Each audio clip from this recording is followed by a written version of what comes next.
ফজরের নামাজ যে সকল লোকেরা পড়তে পারে, এদের চেয়ে সুস্থ এবং শক্তিশালী পৃথিবীতে কোনো মানুষ হতেই পারে না, এবং এদের চেয়ে ভালো মনের মানুষ পৃথিবীতে হতেই পারে না। রাসূল সাল্লাল্লাহু আলাইহি ওয়াসাল্লাম বলেছেন, আমি বলি নাই তো, নাশীতান তাইয়্যিবাল কলবি, নাশীত মানে যদি খুবই উজ্জীবিত থাকে, উদ্যমী থাকে, তার দিয়ে অনেক কাজ করানো যায়।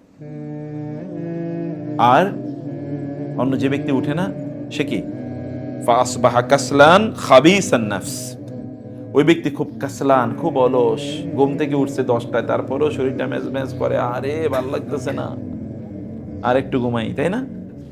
আমার নিজের একটা গল্পের কথা বলি। গল্পটা হলো, আমি ছোটবেলায় যখন ফজরের নামাজ পড়তাম, গ্রামের কথা বলছি, ফজর নামাজ পড়ার পর, এটা আমাদের ওই অঞ্চলে এরকম বহু ঘটতো। আমাদের ওই অঞ্চলে প্রচুর পরিমাণ আলেম, আবার সেখানে কোরআনের চর্চাটা একটু বেশি। কোরআনের চর্চা বেশি মানে কি, প্রত্যেকটা বাড়িতে একটা করে মক্তব থাকে, প্রত্যেকটা বাড়িতে। একটা বাড়ি কিন্তু একজন নিয়ে না, অনেকটা মানে পরিবার মিলে। পরিবার মানে হচ্ছে আমাদের ওই অঞ্চলে প্র্যাকটিস এরকম, যেমন ধরেন দাদা, তো দাদার হয়তো বা কি 5 ছেলে, এই 5 ছেলে একই বাড়িতে থাকে, আলাদা আলাদা ঘর তাদের, কিন্তু একটা বাড়ি দিয়ে তারা হয়তো থাকে, একটা এলাকায় তারা বসবাস করে। তো এখানে আবার একটা মক্তব থাকে প্রত্যেকটা বাড়িতে। এই মক্তবে একজন মাদ্রাসার একজন ছাত্র অথবা একজন ওস্তাদকে রাখা হয়। আমাদের এলাকায় বলে লজিং, এই এলাকায় কি বলে জানি না, লজিং এ বলে, লজিং থাকে তারা। তো লজিং এ তারা কি করে, ওই বাচ্চাদেরকে সকালবেলা কোরআন তেলাওয়াত করায়। তো এই ওই যে ছোট যেটা মক্তব, ওইটা আবার ছোট মুসাল্লাও, প্রত্যেকটা বাড়িতে একটা মুসাল্লা থাকে। এই মুসাল্লাতে সবাই নামাজ পড়ে, নামাজ পড়ে ফজরের পরে তারা কি করে, হয় ওইখানে বসে কোরআন তেলাওয়াত করে, অথবা ঘরে এসে। আমি দেখতাম, যেটা ছোটবেলার কথা বলছি, এখন থেকে 30-35 বছর আগের কথা বলছি, 35 বছর আগের কথা বলছি, ফজর পরে এসে দেখতাম যে চাচারা অথবা জ্যাঠারা তারা তাদের ঘরের দরজাটা খুলে, এখনো কিন্তু সূর্য উঠে নাই, দরজাটা খুলে ওইখানে একটু আলোর মধ্যে কোরআন নিয়ে তারা পড়তেছে, গুনগুন করে পড়তেছে। এই লোকগুলো মানে অশিক্ষিত, ধরেন এত শিক্ষিত না, অথবা চাষি, চাষাবাদ করে, এরা যে মন থেকে কোরআন তেলাওয়াত করতো, ওই আওয়াজটা মনে হয় এখন আমার কানে ভাসে। এখনো দেখবেন গ্রামে গেলে মানুষের কিছু মধুর আজান যে আপনি শুনবেন, মনে হচ্ছে আপনার একেবারে অন্তরের ভিতরে ঢুকে যায়, মানে এত দরদ দিয়ে তারা এই কাজটা করে। এই লোকগুলোকে আল্লাহ তাআলা তাদের ইবাদত হতে বেশি নাই, তো তারা যতটুকু করতো, বিশেষ করে কোরআনের এই যতটুকু যারা করতো, এগুলো তারা খুব মন থেকে করতো। একসময় তো পিওর জিনিস পাওয়া যেত, এখন পিওর জিনিস তো কিছুই পাওয়া যায় না, তাই না? একসময় তো সবকিছুই পিওর পাওয়া যেত, এখন কোনো কিছুই পিওর পাওয়া মুশকিল। এই তেলাওয়াতটার অবস্থা হচ্ছে এরকম। হাদিসে এসছে, কোনো একজন ব্যক্তি তিনি কোরআন তেলাওয়াত করছেন, তার প্রতিবেশী কোরআন তেলাওয়াত শুনলো, শোনার পরে বলল, আহা, এই লোকটা যত সুন্দর করে তেলাওয়াত করে, আমি যদি এরকম তেলাওয়াত করতে পারতাম। আপনার শুধু এতটুকুই যথেষ্ট, ওই তেলাওয়াত করে যা সওয়াব পেয়েছে আপনাকে আল্লাহ তাআলা তার চেয়ে বেশি দিয়ে দেবেন। কারণ আপনি ইন্নামাল আমালু, আপনি নিয়ত করেছেন, আমলটা আপনি করতে পারেন না, যোগ্যতা নাই আপনার, কিন্তু আপনি এতটুকু সওয়াব পেয়ে যেতে পারেন। এই আকাঙ্ক্ষাটা অন্তরের মধ্যে লালন করা ইজ ভেরি ইম্পর্টেন্ট। এই জন্য হাদিসে এসে, তোমরা আল্লাহকে তোমাদের আমল দিয়ে সন্তুষ্ট করতে পারবে না, অথবা আল্লাহ তাআলা, তোমরা জান্নাতে যেতে পারবে না তোমাদের আমলের মাধ্যমে। আমলের মাধ্যমে কেউ জান্নাতে যেতে পারবে নাকি? তাহলে কিসের মাধ্যমে জান্নাতে যাবে? আল্লাহ। তাহলে একজন বলতেছে, তাহলে আমল করা লাভ কি?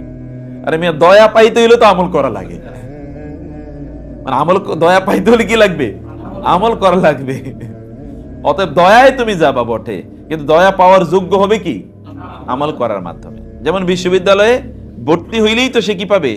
বিশ্ববিদ্যালয়ের টিচার হতে পারবে।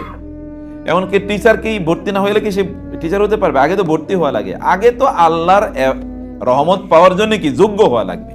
এরপরে আল্লাহ ডিসাইড করবেন কাকে কতটুকু রহমত দেবেন। আর ওই রহমত পাওয়ার যোগ্যতা কেবলমাত্র ইবাদতের মাধ্যমে, আল্লাহ তাআলা ইবাদতের মাধ্যমে অর্জন করা যায়। এক্ষেত্রে আমি সর্বশেষ হাদিসটি আপনাদেরকে একটু বলি। আমাদের তেলাওয়াতগুলো অ্যাক্টিভ না, অ্যাক্টিভ মানে হচ্ছে প্যাসিভ তেলাওয়াত। অর্থাৎ আমরা যখন তেলাওয়াত করি তখন আমি বুঝি না, অথবা অন্তর দিয়ে তেলাওয়াত করি। আপনি আস্তে আস্তে পড়েন, ধীরে ধীরে পড়েন, একটু কম করে পড়েন, একটু ভালো লাগিয়া পড়েন, একটু মজা লাগিয়া পড়েন, সুর দিয়ে পড়েন। তাগান্নাও বিল কোরআন, তোমরা কোরআনকে একটু কি করো? সুর দিয়ে মজা করে পড়ো। লাইসা মিন্না মান লাম ইয়াতাগান্না বিল কোরআন, যে সুর দিয়ে সুন্দর করে কোরআন তেলাওয়াত করে না, সে আমার উম্মতের অন্তর্ভুক্ত না।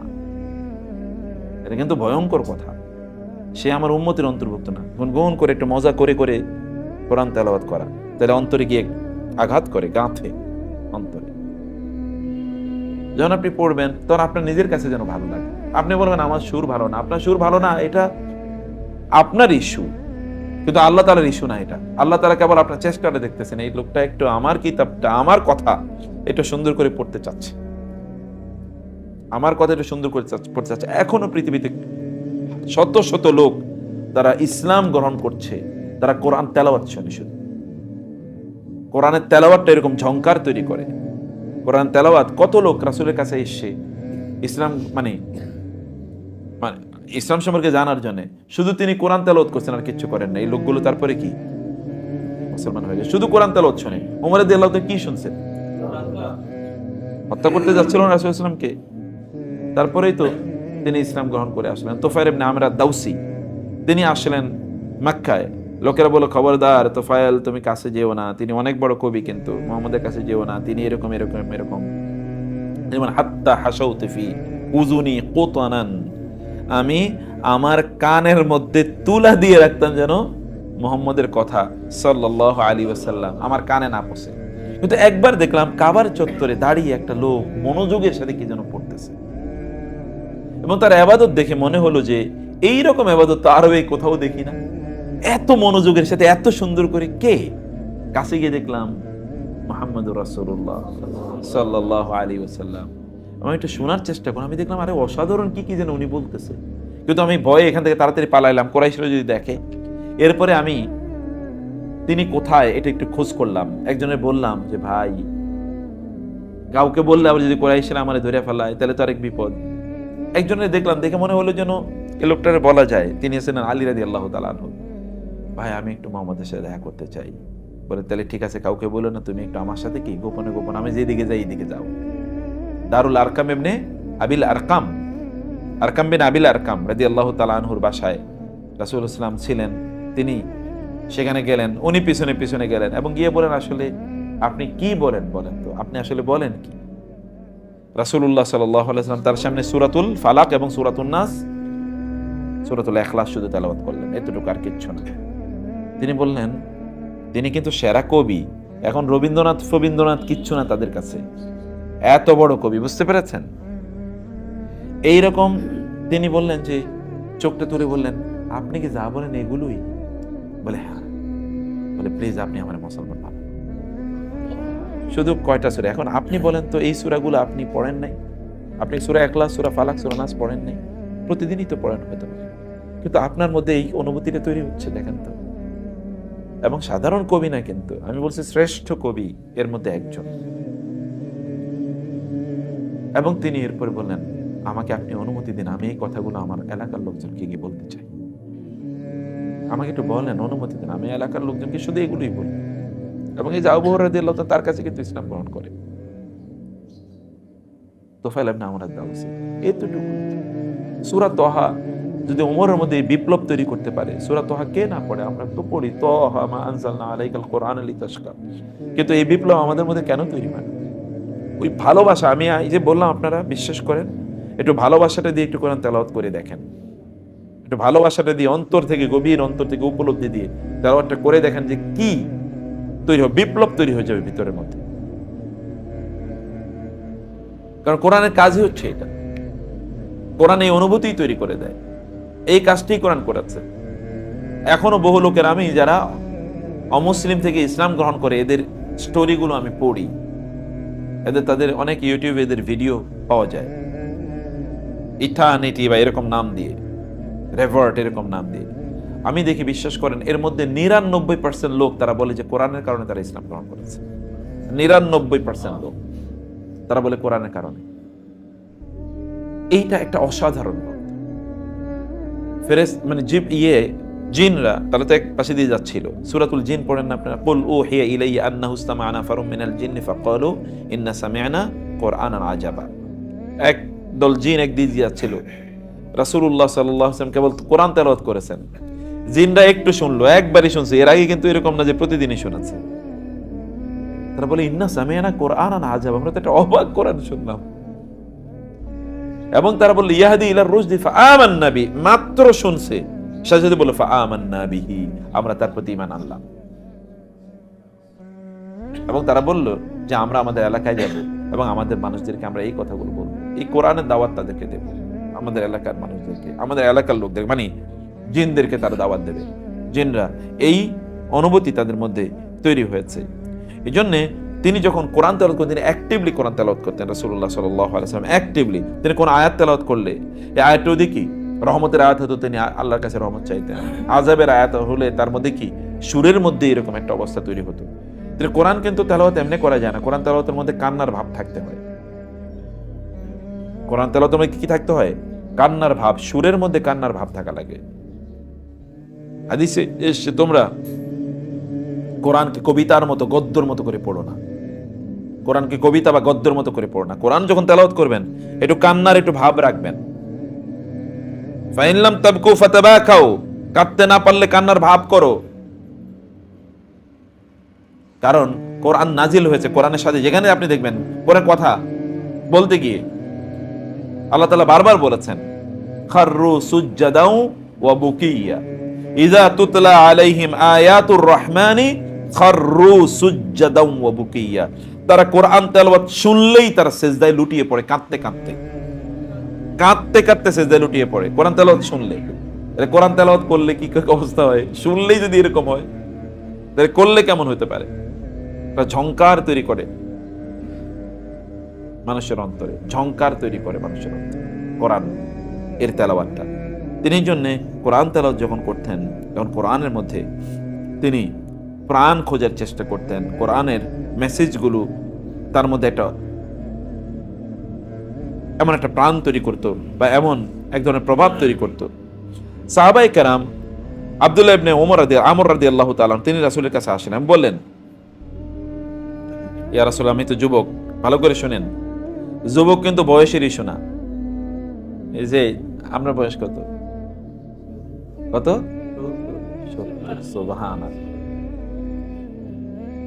এই 70 বছরের এই যুবক যেরকম বয়সে আছে, আমি 20 বছরের বৃদ্ধকে ওইটুকু শক্তিশালী দেখে না। 20 বছরের বৃদ্ধ পর্যন্ত, হ্যাঁ, এই যে এই যুবককে কে আপনার তার চোখে কোনো ঘুম দেখতে পাচ্ছেন এখন? আর আমি যাদেরকে, আপনারা যাদেরকে যুবক মনে করেন, আমি মনে করি বৃদ্ধ, ওদেরকে গিয়ে দেখেন ওরা কই? তাহলে কে বৃদ্ধ? যারা ঘুমে আছে ওরা তো বৃদ্ধ। এবং ওনার সুস্থতা গিয়ে দেখেন ওদের মধ্যে দুর্গ সুস্থতা আছে কিনা। ওরা তো অসুস্থ জাতি, জাতি হিসেবে একটা অসুস্থ জাতি, গোটা জাতি হিসেবে অসুস্থ আমরা, এই গোটা জাতি। কিছু ভালো মানুষের সাথে আপনি ঘুরেন, মনে করছেন যে সব ভালো, এর বাইরে আসলে অন্ধকার অনেক অনেক বড়, ভয়াবহ অন্ধকার আছে চারিদিকে, ভয়াবহ অন্ধকার। তো একজন যুবক এসে, তার নাম আব্দুল্লাহ ইবনে আমর ইবনুল আস রাদিয়াল্লাহু তাআলা আনহু, কারণ বাপ ছেলে দুজনে মুসলমান। তো তিনি এসে বললেন, আমি তো যুবক মানুষ, আমি খুব দ্রুত কোরআন শেষ করতে চাই। রাসূলুল্লাহ সাল্লাল্লাহু আলাইহি ওয়াসাল্লাম বলেন, ইকরা আল কোরআন ফি শাহরিন, ঠিক আছে, এক মাসে কোরআন খতম করবে একবার। কতদিনে?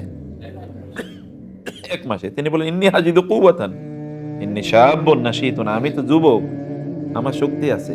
ইন্নী আজিদু, আমার তো অনেক শক্তি, আপনি আমার আর একটু কম সময় দেন না কোরআন খতম করার জন্য। আর কোরআন খতম করতে চাই আর একটু কম সময় অনুমতি দিন। রাসূলুল্লাহ সাল্লাল্লাহু আলাইহি ওয়াসাল্লাম বললেন, ফাকরাহু ফি 20 লাইলাতান, ঠিক আছে, তুমি 20 দিনে কোরআন খতম করবা, এই অনুমতি তোমাকে দেয়া হলো। কয় দিনে? আগে কয় দিনে কথা বলছে, এখন বলছে কি? এবার এই ইয়াংম্যান বলল, ইয়া রাসূলুল্লাহ, ইন্নী আজিদু কুওয়াতান, আমার তো অনেক সময়, অনেক শক্তি আমার, আপনি আমার আরেকটু কম সময়ে খতম করার অনুমতি দেন না। তিনি বলে, ফাকরাহু ফি 15, আচ্ছা ঠিক আছে, 15 দিনে তুমি কোরআন খতম করো। তিনি বলে, ইয়া রাসূলুল্লাহ, ইন্নী আজিদু কুওয়াতান, আমার তো শক্তি আছে, আরেকটু সময় দেন না। তিনি বলে, ফাকরাহু ফি 20, আচ্ছা ঠিক আছে, 10 দিনে কোরআন খতম করো। তিনি বলেন, ইন্নী আজিদু কুওয়াতান, আমার তো শক্তি আছে, আমার একটু আরেকটু কম সময় দেন না। তিনি বললেন, ফাকরাহু ফি 70, আচ্ছা 7 দিনে করো। তিনি বলেন, আমার শক্তি, আমার কিন্তু আর অনেক সময়, আমাকে একটু বলেন না, আর একটু কম সময় যেন আমি খতম করি, অনুমতি দেন না। বলে, ফাকরাহু ফি 30, আচ্ছা 3 দিন তোমাকে সময় দেওয়া হলো, প্রতি 3 দিনে তুমি একবার খতম করে যাও। আপনারা যদি 30 বছর বলি যে 30 বছর একবার খতম করতে পারেন, না আমার সময় নাই, আছে কিনা বলেন?